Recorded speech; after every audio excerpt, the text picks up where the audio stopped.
আপু জি ভাইয়া দেখলাম তো কত বিক্রি করেন আপু? এক স্লাইস হচ্ছে 100 টাকা। আচ্ছা দেন তো আমাকে একটু। আচ্ছা আস্তে আস্তে আস্তে করে উঠো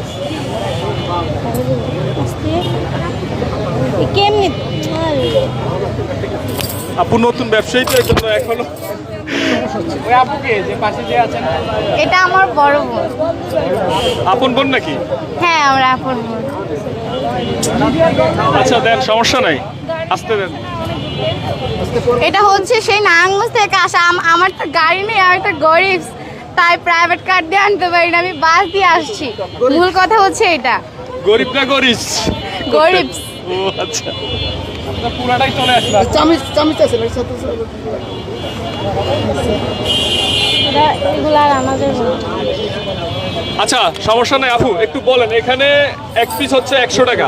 জি ভাইয়া এখন 100 টাকায় যে দিছেন আমাকে সব তো ভেঙে গেছে আপু। ভেঙে যাবে, এটা আমি সেই নারায়ণগঞ্জ থেকে বাস দিয়ে আনছি। দাঁত দিয়া হচ্ছে ভেঙে ভেঙে না না শোনো, এটা ভাঙছে ঠিক আছে, কিন্তু এর টেস্টটা কিন্তু ঠিক একই থাকবে। টেস্টে কোনো কিছু হবে না, টেস্ট আমরা একই পাবেন।